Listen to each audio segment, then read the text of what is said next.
Hello दोस्तों, स्वागत है आप सभी का आपके अपने परिवार मैथ्स वाटिका में। दोस्तों, मैं हूं रूपेश यादव और इस वीडियो में हम लोग मैथमेटिक्स के 10 वैसे क्वेश्चन को देखेंगे जो रेलवे परीक्षाओं में बार बार पूछे जाते हैं। इससे पहले भी हमने इस सीरीज़ के वीडियोज़ को अपलोड किया है, जिसके प्लेलिस्ट का लिंक आपको इस वीडियो के डिस्क्रिप्शन में मिल जाएगा। इसके अलावा प्ले स्टोर से मैथ्स वाटिका एप्लीकेशन को डाउनलोड करके आप हमारे साथ पेड बैच में भी जुड़ सकते हैं। वहाँ पे आपको 350 रुपये में कंप्लीट मैथमेटिक्स और 350 रुपये में कंप्लीट रीजनिंग कराया जाएगा। तो आइए शुरू करते हैं आज की क्लास को। देखिएगा, पहला क्वेश्चन आपके सामने है और मोस्ट रिपीटेड यह आपका क्वेश्चन है। यहाँ पे जो यह सीरीज आपका चल रहा है उसमें 10 ही क्वेश्चन कराया जाता है, लेकिन उस 10 क्वेश्चन के माध्यम से बहुत सारे कॉन्सेप्ट आपको बताया जाता है। ठीक है, तो आप एक एक क्वेश्चन को नोट जरूर करते चलिएगा और साथ में जो इंपॉर्टेंट पॉइंट है उसको अपने पास हमेशा रखिएगा। देखिएगा, क्वेश्चन क्या है, बोला है 2 मिनट है 2 मिनट 30 सेकेंड का इंटरनेट डाउनलोड बिल है 18 रुपये। 3 मिनट 20 सेकेंड का बिल कितना रुपया होगा? यह वास्तव में क्वेश्चन आपका एक एक नियम का है। ठीक है, इस क्वेश्चन में देखिए 2 मिनट 30 सेकेंड का बिल दे रखा है। कितना बिल दे रखा है? 18 रुपये दे रखा है। और हम लोगों से क्या पूछा है? हम लोगों से पूछा है 3 मिनट 20 सेकेंड का बिल क्या होगा। लेकिन हम लोग एक एक नियम कैसे लागू करें ताकि इस तरह के क्वेश्चन को आसानी से सोल्व करें। देखिएगा, 2 मिनट 30 सेकेंड, इसको आप सेकेंड के फॉर्म में ही कन्वर्ट करिए। तो 1 मिनट का मतलब होता है 60 सेकेंड, तो 2 मिनट का मतलब होगा 120 सेकेंड और इधर 30 यानी 150 सेकेंड। तो 150 सेकेंड का बिल कितना आता है? 150 सेकेंड का बिल आता है आपका 18 रुपये। तो ऊपर में हम लिखे हैं टाइमिंग और नीचे में लिखे हैं बिल। इतने समय का बिल हो गया इतना रुपया। ओके, चलिए आगे बढ़ते हैं। ध्यान रखिएगा, ऊपर में समय लिखे हैं और नीचे में क्या लिखे हैं? बिल लिखे हैं। अब हमें क्या बताना है? 3 मिनट 20 सेकेंड। तो 3 मिनट 20 सेकेंड को सेकेंड में कन्वर्ट करिए। 3 मिनट का मतलब हो जाएगा 180 सेकेंड और 180 और 20 यानी कि 200 सेकेंड का बिल हम लोगों से पूछा गया है। हम लोगों से क्या पूछा गया है? 200 सेकेंड का बिल क्या होगा? तो हम 200 सेकेंड का बिल मान लिए 100 रुपये। हमेशा देखिए क्या करना है, यहाँ पे ऊपर में समय नीचे बिल लिखे हैं, तो इस तरफ भी हम लिखेंगे ऊपर में समय नीचे में बिल, और दोनों एक ही चीज़ है, इसलिए इसको हम क्या करेंगे? आपस में हम कर देंगे बराबर। यानी इसी मेथड से हम लोग एक एक नियम के किसी भी क्वेश्चन को सोल्व करेंगे। हम चाहते तो ऊपर में इसका बिल और नीचे में समय लिखते, तो इधर भी हमें ऊपर में बिल और नीचे में क्या लिखना पड़ेगा? नीचे में समय लिखना पड़ेगा। ठीक है, एक क्वेश्चन और ऐसा देखेंगे, बिल्कुल आपका कॉन्सेप्ट यहाँ पे क्लियर हो जाएगा। अब सोल्व करिए। देखिए, एस से यह आपका एस कैंसिल हो गया, 0 से 0 कैंसिल हो गया, 5 से काटेंगे तो 5 थिया 15, 5 से काटेंगे तो 5 चौके 20 हो जाएगा, 3 से काटेंगे 3 छके 18, क्रॉस मल्टीप्लाई कर लीजिए, x यहाँ पे आ जाएगा और 6 चौके 24। तो x का वैल्यू क्या हो गया? 24। x क्या माने थे? x हम लोग माने थे कि 3 मिनट 20 सेकेंड का बिल क्या होगा, तो 3 मिनट 20 सेकेंड का बिल आपका हो जाएगा 24 रुपये। ओके, चलिए एक क्वेश्चन बिल्कुल सेम देखते हैं, फिर हम लोग चलेंगे आगे के क्वेश्चन में। यहाँ पे देखिए क्वेश्चन क्या है, बोला है 2 मिनट 30 सेकेंड के लिए सैटेलाइट एयर टाइम का बिल 25 रुपये। यहाँ पे समय समान दे रखा है, बस रुपए में अंतर है। तो 2 मिनट 30 सेकेंड का मतलब देख लीजिए कितना होगा? 2 मिनट 30 सेकेंड, 1 मिनट का मतलब होता है 60 सेकेंड, तो 2 मिनट 120 और 30 150, तो 150 सेकेंड का बिल आपका दे दिया। 150 सेकेंड का बिल कितना दिया है? 25 रुपये। ऊपर में हम लिखे समय, नीचे में लिखे इसका बिल, तो इस तरफ भी हम क्या करेंगे? ऊपर में समय और नीचे में बिल लिखेंगे। इस क्वेश्चन में देखिए क्या है, 3 मिनट 20 सेकेंड का बिल पूछा है, तो 3 मिनट का मतलब 6 तरीक 18, 180 और 20 200, यानी 200 सेकेंड का बिल हम लोगों से पूछा गया है। इसको हम कितना मान लिए? इसको हम x मान लिए। जो हमें निकालना होगा उसको हम x मान लेंगे।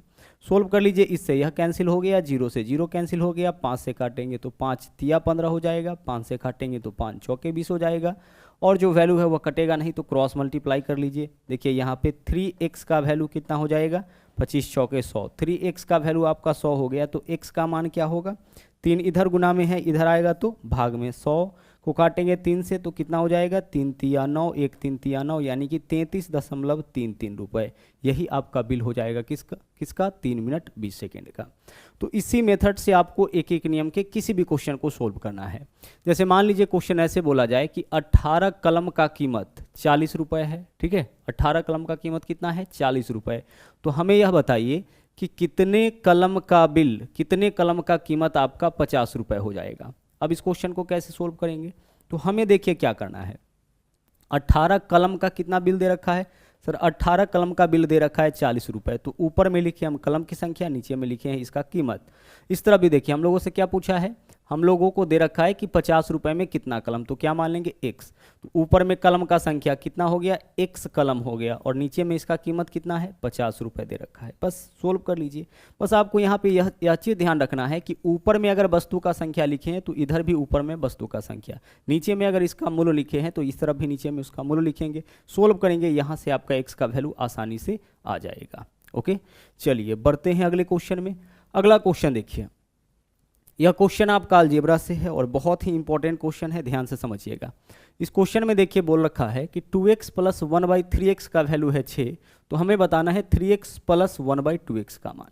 यानी गौर से देखिएगा तो पता चलेगा। पहले पार्ट को देखिए, यहाँ पे क्या है, 2x वाला का मान दे रखा है और 3x वाला का मान पूछा है, मतलब इसे हमें इस फॉर्म में कन्वर्ट करना है। तो गौर से देखिएगा, 2x प्लस 1/3x है, इसका वैल्यू कितना दे रखा है आपका, इसका वैल्यू यहाँ पे दे रखा है 6। अब हमें एक चीज़ अच्छी तरह से पता होना चाहिए कि बराबर के दोनों तरफ एक ही काम करने से मान में कोई अंतर नहीं आता है। बराबर के बाएं में अगर आप किसी भी अंक से गुना करते हैं और दाएं में भी उसी अंक से गुना करते हैं तो यहाँ पे जो इक्वेशन है उसके मान में कोई अंतर नहीं आता है। अगर बाएं तरफ भी कोई वैल्यू जोड़ते हैं तो और दाएं तरफ भी उसी वैल्यू को जोड़ते हैं तो फिर भी इसके मान में कोई अंतर नहीं आता है। कहने का मतलब यह है कि बराबर के दोनों तरफ एक ही काम करने से इसके मान में कोई अंतर नहीं आता है। तो हमें यहाँ से क्या करना है, 2x को हटाना है क्योंकि हमें 3x चाहिए। तो देखिए 2x यानी कि केवल 2 को हटाना है, तो 2 से इसमें कर लीजिए भाग। केवल इस डाटा को देखिए आप, 2 से कर लीजिए भाग, तो 2 से भाग करिएगा तो 2 से 2 कैंसिल हो जाएगा। और चाहिए क्या, हमें यहाँ पे 3 चाहिए, तो 3 से कर लेंगे गुना। यानी यहाँ पे देखिए इस रूप में कन्वर्ट करने के लिए 2 को हटाना पड़ेगा, तो 2 से कर लेंगे भाग, और 3 लाना है तो 3 से गुना कर लें, 3 से कर लेंगे गुना। यानी जो हटाना होगा उससे करेंगे भाग और जो लाना होगा उससे करेंगे गुना, और जो भी करेंगे दोनों तरफ करेंगे। तो 3/2 से बाएं तरफ गुना किए हैं तो दाएं तरफ भी हम क्या करेंगे, दाएं तरफ भी हम 3/2 से गुना कर लेंगे, क्योंकि बराबर के दोनों तरफ एक ही काम करने से मान में कोई अंतर नहीं आता है। अब देखिए 3/2 से इस दोनों में गुना होगा, तो जब इसमें 3/2 से गुना करेंगे तो 2 से 2 कैंसिल, 3 में x से गुना करेंगे कितना हो जाएगा आपका, 3x हो जाएगा। प्लस यहाँ पे देखिए जब इसमें इससे गुना करेंगे तो 3 से 3 कैंसिल हो जाएगा, 2 से x में गुना 2x हो जाएगा, यानी 1/2x हो जाएगा। बराबर देख लीजिए 6 3 18/2 यानी कितना हो जाएगा, 18/2 यानी 9 हो जाएगा। इसी का वैल्यू यहाँ पे देख लीजिए पूछा गया था, इसका मान आपका हो जाएगा 9। इस पार्ट को देख लीजिए, 1/3/2 से हम गुना करेंगे किस में, 1/3x में गुना करेंगे। तो देखिए 3 से 3 कैंसिल, ऊपर में कुछ नहीं तो 1, नीचे में 2/x यानी कि 2 गुना x यानी 2x हो जाएगा। तो कहने का मतलब यह है कि इस पार्ट में अगर हम 3/2 से गुना करेंगे तो जो क्वेश्चन है उस फॉर्म में आपका डाटा आ जाएगा। चूंकि बाएं तरफ हम 3/2 से गुना किए हैं, इस वजह से हमें दाएं तरफ भी 3/2 से ही गुना करना पड़ेगा। बढ़ते हैं अगले क्वेश्चन में। अगले क्वेश्चन में आइए, देखिए यह भी आपका मोस्ट इंपॉर्टेंट क्वेश्चन है और इस क्वेश्चन को कई तरीके से पूछा जाता है। पहला देखिए क्या है, यहाँ तो रेशियो के रूप में पूछा गया है, कई बार यह क्वेश्चन आपका परसेंटेज के फॉर्म में भी पूछा जाता है। देखिए क्वेश्चन क्या है, बोला है 3 दिन का 30 घंटे के साथ अनुपात। 3 दिन, तो 3 दिन आप रखिए ऊपर में, ठीक है, और इसका अनुपात निकालना है। अनुपात का मतलब होता है बट्टा। इसका अनुपात किसके साथ निकालना है, 30 घंटे के साथ। यही आपका एग्जैक्टली क्वेश्चन है, यानी 3 दिन और 30 घंटे का हमें यहाँ पे अनुपात निकालना है। 3 दिन का, तो 3 दिन कहाँ रहेगा, ऊपर। अनुपात किसके साथ, 30 घंटा के साथ, तो 30 घंटा कहाँ रखेंगे, नीचे रखेंगे। अब अनुपातिक मान आपका तभी निकलेगा जब ऊपर और नीचे दोनों जो डाटा है वो सेम यूनिट में रहे। तो ऊपर में यूनिट है डे और नीचे में यूनिट है आवर, दोनों को एक फॉर्म में कन्वर्ट करिए।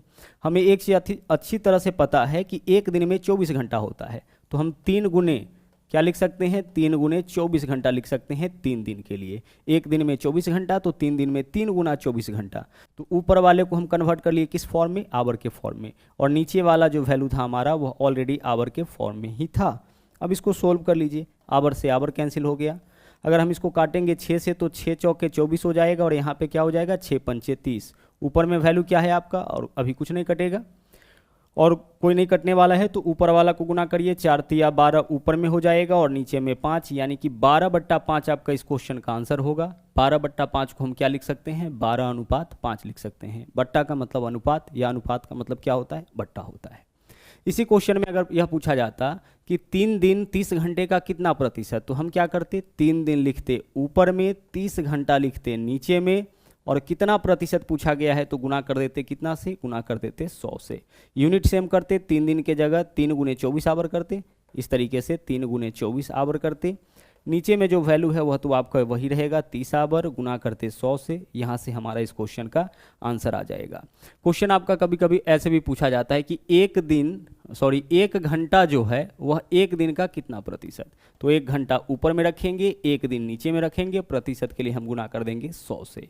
एक आवर बट्टा एक दिन का मतलब कितना आवर हो जाएगा, 24 आवर, गुना कर लीजिए 100 से। यूनिट से यूनिट कैंसिल हो जाएगा, हम लोग यहाँ पे परसेंटेज निकाल सकते हैं। तो दोनों ही फॉर्म में आपका इस तरह का क्वेश्चन एग्जामिनेशन में पूछा जाता है। आगे चलिए अगले क्वेश्चन में आइए। देखिए यह जो क्वेश्चन है आपका एलसीएम एचसीएफ का, यह most of the time repeat करते हुए देखा गया है। इस टाइप का क्वेश्चन आपके एग्जाम में निश्चित रूप से भी पूछा जाएगा। क्या है क्वेश्चन, वह बड़ी से बड़ी संख्या ज्ञात कीजिए जिससे 1250 और 1615 को विभाजित करने पर शेष क्रमशः 4 और 5 बचे। इसका मतलब यह हुआ कि 1250 में भाग करने पर शेष 4 बचे, तो 4 हटा लीजिए, मतलब 1246 जो है वह पूरा कटे। उसी तरीके से 1615 में भाग करने पर शेष 5 बचे, इसका मतलब 1610 जो है वह पूरा कटे। फिर से देखिए, अगर हम आपसे कहे कि एक ऐसा संख्या बताइए जिससे अगर हम भाग करें, जिससे हम संख्या 17 में भाग करें तो शेष 2 बचे, तो 17 में भाग करने पर शेष 2 बच रहा है, इसका मतलब 17 माइनस 2 15 जो है उससे पूरा कटेगा। 17 में भाग करने पर शेष 2 बचेगा, इसका मतलब 15 क्या होगा, उससे पूरा कटेगा। तो सेम कॉन्सेप्ट यहाँ पे हम लोग लागू किए। हमें एक ऐसा बड़ा से बड़ा संख्या बताना था जिससे 1250 में भाग करने पर शेष 4 बचे, तो जो शेष बच रहा है उसको हटा लीजिए, रेस्ट जो संख्या होगा वो उस संख्या से पूरा कटेगा। 1615 में भाग करने पर शेष आपका कितना बचना चाहिए, 5, इसका मतलब 1610 पूरा कटे। तो अल्टीमेटली आपका क्वेश्चन क्या हो गया कि वह बड़ी से बड़ी संख्या जो 1610 और 1246 को पूरा काटे। क्वेश्चन हमारा क्या हो गया अब, जो 1246 और 1610 को पूरा काटे। तो इन दोनों को काटने वाला जो सबसे बड़ा संख्या होगा वह इन दोनों का एचसीएफ होगा, मतलब हमें इन दोनों का एचसीएफ निकालना है। तो इन दोनों का एचसीएफ वही बड़ा से बड़ा संख्या होगा जो इन दोनों को काटेगा। तो डायरेक्ट ऑप्शन से चेक कर सकते हैं। दूसरा तरीका है एचसीएफ निकालने का कि इसको और छोटा कर लीजिए। छोटा कैसे करेंगे, इन दोनों का अंतर निकालिए। तो बड़ी संख्या में से छोटी संख्या घटाइए, यह बड़ा संख्या, इसमें से छोटा संख्या। 10 में से 6 माइनस करेंगे कितना हो जाएगा, 4। यह बचा 10, 10 में से 4 माइनस करेंगे कितना होगा, 6। 15, 15 में से 12 माइनस करेंगे 3। इन दोनों संख्या में अंतर कितना का आ गया, अंतर 364 का। हमें निकालना है एचसीएफ। तो एचसीएफ के लिए जिन दो संख्याओं का एचसीएफ निकालना होगा, पहले आप उन दोनों का अंतर निकालिए। अब इस अंतर को काटने वाला जो सबसे बड़ा ऑप्शन होगा वही आंसर। तो देखिए 18 काटेगा, 18 दूना 36 नहीं काटेगा, ठीक है, 4 बच जाएगा। 16 काटेगा, 16 दूना 32, 4 44 नहीं काटेगा। इसके बाद सबसे बड़ा ऑप्शन 14, 14 दूना 28, 8 14 छक्के 84, यानी 14 काटेगा। तो विकल्प बी जो है वह आपका इस क्वेश्चन का सही आंसर हो जाएगा। जितना संभव हो सकेगा इसको पहले हम लोग क्या करेंगे, छोटा करेंगे। फिर से समझिएगा, हम रिपीट करेंगे इस क्वेश्चन को क्योंकि बहुत इंपॉर्टेंट क्वेश्चन है। क्वेश्चन क्या था कि 1250 में भाग करने पर शेष कितना बचना चाहिए, 4। इसके अलावा 1615 में भाग करने पर शेष कितना बचना चाहिए, 5। अब ध्यान से समझिएगा, हमें बताना है वह बड़ा से बड़ा संख्या जिससे 1250 में भाग करने पर शेष 4 बचे। इसका मतलब कि ऐसा बड़ा से बड़ा संख्या बताना है जो 1246 को पूरा काटे। 1615 में भाग करने पर शेष 5 बचे, यानी ऐसा बड़ा से बड़ा संख्या बताना है जो 1610 को पूरा काटे। तो इन दोनों को पूरा काटने वाला सबसे बड़ा संख्या इन दोनों का एचसीएफ होगा। और एचसीएफ इन दोनों का निकालने का और आसान तरीका है कि दोनों का अंतर निकाल लीजिए और इसके अंतर को काटने वाला जो सबसे बड़ा ऑप्शन होगा वही हमारा आंसर हो जाएगा। ठीक है, चलिए अगला देख लीजिए। अगला क्वेश्चन आपका हाइट एंड डिस्टेंस से है और हाइट एंड डिस्टेंस का थ्योरी हम बहुत ही अच्छी तरह से आपको बता चुके हैं ना। उस वीडियो का लिंक आपको इस वीडियो के डिस्क्रिप्शन में मिल जाएगा, ठीक है, चाहे तो आप जाकर के उस वीडियो को भी देख सकते हैं। बोला है एक टावर के शीर्ष से भूमि पर स्थित एक बिंदु ए का उन्नयन कोण 30 डिग्री है। जैसे देख लीजिए, यह आपका हो गया टावर। टावर हमेशा आपको इस तरीके से बनाना है। जब भूमि पर एक बिंदु स्थित है, इस बिंदु का नाम क्या है आपका, भूमि पे एक बिंदु है और इस बिंदु का नाम इस क्वेश्चन में ना क्या दे रखा है, ए। तो यह जो पॉइंट है यह आपका ए है। ओके, चलिए यहाँ से उन्नयन कोण 30 डिग्री, यहाँ से इसके शीर्ष को देखा, कितने डिग्री पर देखा है, 30 डिग्री पे देखा है। यहाँ पे इसके शीर्ष को देखा है 30 डिग्री पे। ओके, चलिए यहाँ एंगल हमारा फिक्स है 30 डिग्री। आगे बोला है टावर के पाद की ओर, यह टावर का शीर्ष हो गया, यह टावर का पाद हो गया यानी कि तल हो गया। 20 मीटर चलने पर यहाँ से कितना चला है 20 मीटर, तो यहाँ से यहाँ तक की दूरी अगर हम इस पॉइंट को B ले लेते हैं तो यहाँ से यहाँ तक की दूरी कितना मीटर है आपका 20 मीटर दे रखा है। यहाँ से कितना चला है 20 मीटर, और इस पॉइंट से इसका उन्नयन कोण जो है वह आपका कितना बना है 60 डिग्री बना है। यहाँ से कोण आपका बना है 60 डिग्री। ठीक है, हमें बताना इस क्वेश्चन में बिंदु ए से टावर की दूरी, यहाँ से टावर की दूरी, इसको अगर हम सी मान लेते हैं, इसको अगर हम डी मान लेते हैं, तो हमें बताना है ए सी का वैल्यू क्या होगा, ए से लेकर के सी तक का वैल्यू। एक बार फिर से क्वेश्चन को देखिए और फिगर को बनाने का प्रयास करिएगा। सबसे पहले कुछ सर्टेन टाइप के ही क्वेश्चंस आपका हाइट एंड डिस्टेंस के अंदर पूछा जाता है। ठीक है, चलिए क्या बोला है, एक टावर के शीर्ष से भूमि पर स्थित एक बिंदु ए का उन्नयन कोण 30 डिग्री। यह टावर का शीर्ष, यह भूमि पे एक बिंदु है जो ए है, यहाँ से इसका उन्नयन कोण कितना डिग्री है 30 डिग्री। उन्नयन कोण तब बनता है जब हम लोग नीचे से ऊपर देखते हैं, और अवनमन कोण तब बनता है जब ऊपर से हम लोग नीचे देखते हैं। ठीक है, दोनों ही केस में आप एंगल यहीं पे बनाइएगा, उन्नयन कोण अवनमन कोण से कोई फर्क नहीं पड़ता है। टावर के पाद की ओर यानी तल की ओर जब कुछ दूर चला गया है तो कोण आपका कितना बन गया है 60 डिग्री बन गया है। ठीक है, चलिए हमें क्या बताना है इस क्वेश्चन में, बिंदु ए से टावर की दूरी। अब जो हमने आपको तरीका बताया था हाइट एंड डिस्टेंस के क्वेश्चन को सोल्व करने के लिए, वह यह था कि आपको यहाँ पे रेशियो याद रखना है 30 डिग्री, 60 डिग्री और 45 डिग्री, सॉरी 90 डिग्री। इसी रेशियो के हेल्प से हम लोग कोई भी क्वेश्चन सोल्व करते हैं। रेशियो क्या है कि अगर 30 डिग्री के सामने वाली भुजा का माप 1 होगा ना, ठीक है, तो इसी का √3 गुना आपका 60 डिग्री के सामने की भुजा होगा, और 30 डिग्री के सामने वाली भुजा का 2 गुना 90 डिग्री के सामने की भुजा होगा। यही रेशियो है, और इसी रेशियो की मदद से हम लोग हाइट एंड डिस्टेंस के सभी क्वेश्चन को सोल्व करते हैं। हाइट एंड डिस्टेंस का मतलब राइट एंगल ट्रायंगल, और राइट एंगल ट्रायंगल की भुजाओं का जो रेशियो होता है वो आपका फिक्स होता है। ठीक है, तो अब आप आ जाइए त्रिभुज BCD में। यह वाला एंगल तो फिक्स है 90, ठीक है, यह वाला एंगल फिक्स है 90, यह 60 है, तो यह पक्का कितना होगा, यह पक्का आपका 30 डिग्री होगा। अब गौर से समझिएगा, अगर हम लेते हैं 30 डिग्री के सामने वाली भुजा का माप x, इस भुजा के इस एंगल के सामने की भुजा तो यही होगा, तो फिर 60 डिग्री के सामने वाली भुजा का माप क्या हो जाएगा, √3 × x हो जाएगा, यही तो होगा। 30 डिग्री के सामने वाली भुजा का √3 गुना 60 डिग्री के सामने की भुजा होती है। तो 30 डिग्री के सामने वाली भुजा का माप अगर हम x लेंगे तो 60 डिग्री के सामने वाली भुजा का माप कितना हो जाएगा, √3 × x हो जाएगा। तो यह तो आपका आंसर निकला BCD से। BCD से एक रिलेशन क्लियर हो चुका है। अब हम लोग चलेंगे त्रिभुज DCA में यानी ACD में। तो यह एंगल तो फिक्स है 90, यह वाला 30 है, तो यह पूरा का पूरा एंगल कितना डिग्री होगा सर, यह पूरा का पूरा एंगल 60 डिग्री होगा। अब आप इस 30 डिग्री को मत देखिए, 30 डिग्री को मत देखिए, पूरा को देखिए, पूरा का पूरा कितना है 60 डिग्री। अच्छा, यहाँ पे 60 क्यों होगा, यह कैसे पता चला सर, तो समकोण त्रिभुज में क्या होता है कि 90 डिग्री को छोड़ करके बाकी का जो एंगल होता है वह कॉम्प्लीमेंट्री होता है, मतलब उन दोनों का सम भी 90 डिग्री होता है। तो यह 90 है, यह 30 है, तो यहाँ पे 60 होगा, तभी तो इन दोनों का सम 90 होगा, और 90 + 90 180 त्रिभुज के तीनों कोणों का योग। तो यह 30 है, यह कितना हो जाएगा 60। अब देखिए 30 डिग्री इस एंगल के सामने की भुजा देखिए कितना होगा, 30 डिग्री के सामने वाली भुजा है √3 × x। तो 30 डिग्री के सामने वाली भुजा में जो कि √3 × x है, इसमें अगर हम कर लेते हैं √3 से गुना, तो इससे क्या होगा, यह 60 डिग्री के सामने की भुजा, इस त्रिभुज में 60 डिग्री के सामने की भुजा देखिए, इस एंगल के सामने की भुजा यहाँ से यहाँ तक, यानी यह 60 डिग्री के सामने वाली भुजा के बराबर हो जाएगा, यही तो होगा। अगर हम 30 डिग्री के सामने वाली भुजा में √3 से गुना कर दे तो यह 60 डिग्री के सामने वाली भुजा के बराबर हो जाएगा। तो 30 डिग्री के सामने वाली भुजा है √3x, इसमें अगर हम √3 से गुना कर देंगे तो यह इसी त्रिभुज में, त्रिभुज की ACD में 60 डिग्री के सामने वाली भुजा के बराबर होगा, और 60 डिग्री के सामने की भुजा है x + 20, इस पूरे एंगल के सामने की भुजा यहाँ से यहाँ तक। सोल्व करिए, देखिए √3 गुना √3 कितना हो जाएगा 3, 3 में x से गुना करेंगे 3x हो जाएगा, इधर बराबर के इस तरफ +x है, इधर आएगा तो -x, बराबर हो जाएगा 20। अब देखिए 3x में से x माइनस करेंगे क्या होगा 2x, 2x का वैल्यू आपका 20 होगा, तो x का मान कितना होगा, x का मान 10 हो जाएगा। x का वैल्यू आपका आ गया 10, इसका वैल्यू कितना आ गया 10। हमें बताना इस क्वेश्चन में a से लेकर के c तक की दूरी, तो यहाँ से यहाँ तक 20 + 10 30। आंसर हमारा इस क्वेश्चन का क्या होगा, आंसर हमारा इस क्वेश्चन का विकल्प B हो जाएगा। ठीक है, चलिए बढ़ते हैं हम लोग अगले क्वेश्चन में। अगले क्वेश्चन में आ जाइए, क्वेश्चन नंबर 8। देखिएगा यहाँ पे क्या है, बोला है एक संख्या 9:5 के अनुपात में है। 9:5 के अनुपात में एक संख्या को विभाजित किया गया। ठीक है, आप इसको ऐसे भी समझ सकते हैं कि दो संख्याओं में 9:5 का अनुपात। जब प्रत्येक में 8 जोड़ा गया, जब प्रत्येक भाग में 8 जोड़ा गया तो संख्याओं में 5:3 का अनुपात हो जाता है। तो दोनों में से बड़ी संख्या बताइए। देखिए पहला संख्या और दूसरा संख्या, दोनों संख्या में अनुपात क्या है, 9:5 का। पहला काम हम क्या करेंगे, दोनों में हम x लगा देंगे। तो पहला संख्या 9x, दूसरा संख्या 5x। x क्यों लगाएं, क्योंकि अनुपात का मतलब होता है बट्टा। देखिए 9:5 यानी 9/5।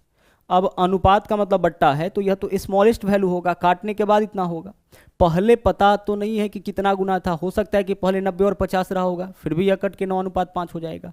हो सकता है कि 18 और 10 रहा होगा, फिर भी कट के यह 9:5 होगा। तो पहले कितना गुना था हमें नहीं पता है, तो हम दोनों में क्या लगा देंगे, x। हम मान लेते हैं कि दोनों पहले x गुना था। इस बात को आप ऐसे भी समझ सकते हैं कि अनुपात के प्रत्येक पदों में समान अंकों से गुणा करने पर मान में कोई अंतर नहीं आता है, क्योंकि अनुपात का मतलब बट्टा, और बट्टा होगा तो x से x आपका कैंसिल हो जाएगा। अब देखिएगा यहाँ पे पहला संख्या हमारा क्या होगा, 9x हो जाएगा, ठीक है। और दूसरा संख्या क्या है, दूसरा संख्या है आपका 5x। पहला संख्या 9x, दूसरा संख्या 5x, यही तो है। और यहाँ पे हम इसको अनुपात में क्यों लिखे हैं, क्योंकि फाइनल आपका अनुपात दिया है। बोला प्रत्येक में 8 जोड़िए, तो पहला संख्या में 8 जोड़ेंगे तो पहला संख्या क्या होगा, 9x + 8। दूसरा में 8 जोड़ेंगे तो दूसरा संख्या क्या होगा, 5x + 8। तो प्रत्येक में जब 8 जोड़ा गया, यानी पहला और दूसरा दोनों संख्या में 8 जोड़ा गया, तो अब इन संख्याओं में अनुपात यही होगा। जबकि इसका जो अनुपात है वह दे रखा है 5:3 का, यानी कि 5/3 का।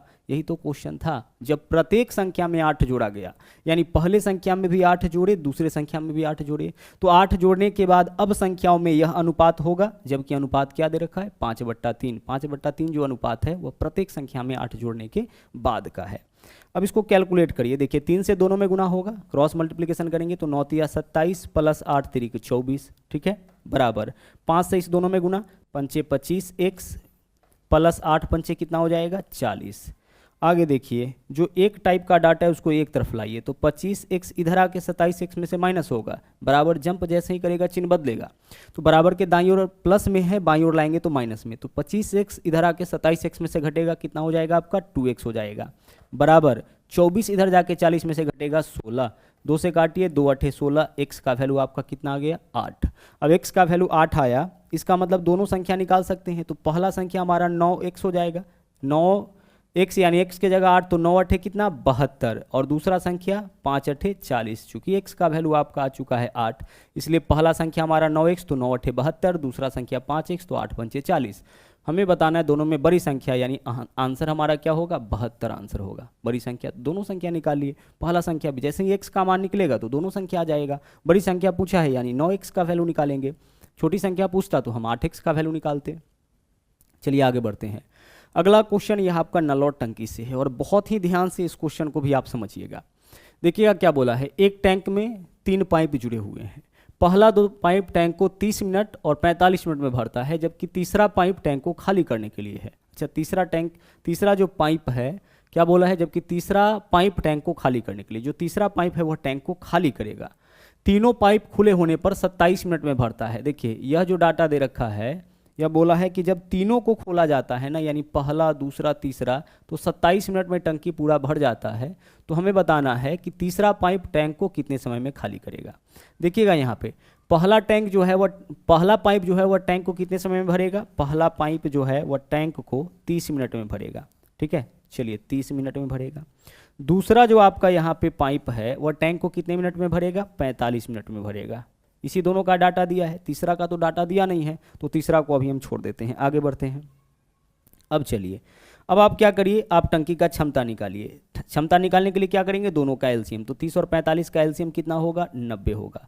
एलसीएम निकालने का सबसे बेस्ट तरीका क्या है कि दोनों में से बड़ी संख्या को पकड़िए और उसका पहाड़ा तब तक पढ़ते रहिए जब तक छोटा वाला ना काटे। तो 45 को 30 नहीं काटा तो 45 का टेबल पढ़ेंगे, 45 दूना 90, 90 को 30 काट दिया, मतलब दोनों का एलसीएम 90। अब टंकी का क्षमता 90 हो गया। अब यहाँ पे हम निकालेंगे प्रत्येक के द्वारा 1 मिनट में भरा गया मात्रा। तो यह 30 मिनट में पूरी टंकी को भरता है और टंकी का मात्रा 90 लीटर। तो 30 मिनट में 90 लीटर भरता है, तो 1 मिनट में कितना भरेगा, 3, 90/30।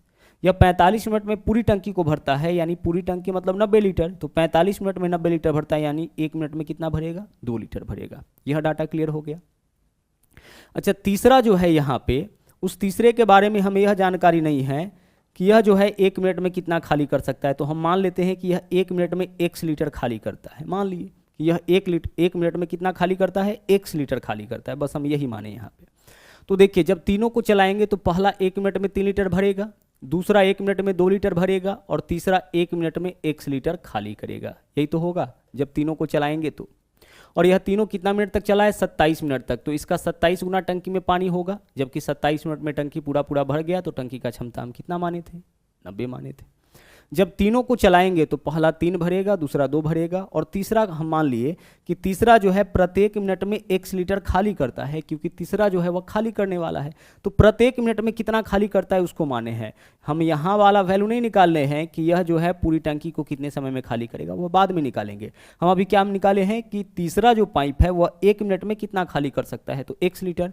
तो तीनों चलेगा तो यह 3 भरेगा, यह 2 भरेगा और यह 1 लीटर खाली करेगा 1 मिनट में। तो 27 मिनट में इसका 27 गुना, जबकि 27 मिनट में पूरा टंकी भर दिया, यानी बराबर हम कितना कर देंगे? 90। अब इसको सोल्व करिए, जो इधर गुना में इस तरफ आएगा तो भाग में। तो 3 और 2 कितना होगा यहाँ पे? 3 और 2 5। अच्छा इसको काट लीजिए जहाँ तक वैल्यू कट रहा है। 9 से काटिए, 9 तिया 27, 9 से काटिए 9 दहाई 90। बाकी को गुना कर लीजिए। तो देखिए 3 और 2 5, 5 से 3 में गुना कितना हो जाएगा? 15 माइनस 3 से x में गुना 3x हो जाएगा, बराबर इधर वैल्यू क्या बचा है? 10। 10 इधर आके 15 में से घटेगा, क्या बचेगा? 5, बराबर माइनस 3x है, इधर आएगा तो 3x हो जाएगा। 3 इधर गुना में, इधर आएगा तो भाग में, यानी 5/3 यही वैल्यू किसका होगा? 5/3 यही वैल्यू x का होगा। x का वैल्यू 5/3 निकाले हैं तो x क्या माने थे? x माने थे कि तीसरा नल प्रत्येक मिनट में कितना खाली करेगा। अब हमें बताना है कि तीसरा नल पूरी टंकी को कितने समय में खाली कर सकता है। तो तीसरा नल जो है वह 90 लीटर पूरी टंकी को खाली करना है, यानी 90 लीटर यह कितने समय में खाली करेगा, जबकि 1 मिनट में यह 5/3 लीटर खाली करता है। यही तो लिखे थे ना कि यह तीसरा नल 1 मिनट में कितना खाली करता है। तो तीसरा नल 1 मिनट में 5/3 लीटर खाली करता है, तो पूरा 90 लीटर खाली करने में कितना समय लगेगा? इसको 90/5/3, 5 से काटिए 18, नीचे बट्टा के नीचे बट्टा में जो वैल्यू होगा इससे ऊपर वाला में गुना, तो 18 तिया 54, यानी कि तीसरा नल जो है वह 54 मिनट में पूरी टंकी को खाली कर लेगा। तीसरा नल क्या करेगा? 24 मिनट में, सॉरी 24 नहीं है यहाँ पे 54 है, 54 मिनट में पूरी टंकी को खाली कर लेगा। ओके, चलिए अगला क्वेश्चन देखिए। यहाँ पे क्या है आपका कि प्रति वर्ष चक्रवृद्धि ब्याज की एक निश्चित दर पर उधार दी गई राशि 2 वर्षों में 1460, ठीक है, 2 साल में कितना हो गया है? 1460, और 3 वर्षों में 1606 हो गया है। तो हमें बताना है ब्याज की दर। ब्याज की दर होता है 1 साल में धन में जितने प्रतिशत का वृद्धि होगा वही ब्याज का दर कहलाता है। जैसे 10% वार्षिक ब्याज, इसका मतलब होता है प्रत्येक साल धन में 10% की वृद्धि होगी। 20% वार्षिक ब्याज, इसका मतलब प्रत्येक वर्ष धन में 20% की वृद्धि होगी। तो दर का मतलब होता है 1 वर्ष में जितना प्रतिशत ब्याज जोड़ा जाएगा, 1 साल में धन में जितने प्रतिशत की वृद्धि होगी वही आपका दर कहलाता है। तो यहाँ देखिए हम 1 साल में धन में वृद्धि कैसे निकालेंगे? तो दूसरा साल 1460 था और तीसरा साल 1606 हो गया, तो धन में वृद्धि कितना का हुआ? देखिए 6 में से 0 माइनस करेंगे कितना हो जाएगा? 6 हो जाएगा। 10 में से 6 माइनस करेंगे कितना हो जाएगा आपका? 4 हो जाएगा। 15 में से 14 माइनस करेंगे 1, यानी 146 रुपया का वृद्धि हुआ है 1 साल में, क्योंकि दूसरे साल तक तो 1460 था, तीसरा साल 1606 हो गया। तो 146 का वृद्धि हुआ है कितने समय में? 146 का वृद्धि हुआ है 1 साल में। कितना से? 1460 से। तो पहले था राशि 1460, अब इस 1460 पे 146 का वृद्धि हुआ है। दूसरा साल तक कितना था? तीसरा साल इतना हो गया, मतलब कि 1 साल में जो वृद्धि हुआ है 146 का इसी राशि पे ना, तो इतना वृद्धि हुआ है इतना पे परसेंटेज में कितना गुना करेंगे? 100 से। 1 साल में धन में जो भी वृद्धि होता है वही आपका रेट होता है। 1 0 से 1 0 कैंसिल, इससे यह कैंसिल, क्या आया? 10। यही आपका क्या होगा इस क्वेश्चन का? रेट हो जाएगा। जैसा कि हमने आपको बताया कि 1 साल में धन में जो वृद्धि होता है वही आपका रेट कहलाता है। आगे बढ़ते हैं, अगला क्वेश्चन देखिएगा। बोला है यहाँ पे कि रीना द्वारा 16 परीक्षाओं में प्राप्त किए गए अंकों का औसत 26 है। रीना के द्वारा, देखिए रीना कितना एग्जाम दी है? 16 एग्जाम दी है, और अंकों का औसत कितना है इसका? 26 है। तो 16 गुने 26 यह रीना का कुल अंक हो जाएगा।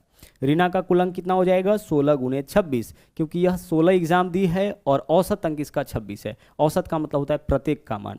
जैसे हम बोलेंगे कि 5 विद्यार्थियों का औसत आयु है 30 वर्ष, इसका मतलब पांचों का कुल आयु 5 गुना 30 वर्ष होगा। आगे चलिए, अब एक और लड़की है श्रेया। श्रेया के द्वारा अब तक प्राप्त अंकों का औसत 24 है। श्रेया का औसत कितना है? 24, लेकिन उसने अब तक केवल 12 परीक्षा दी है।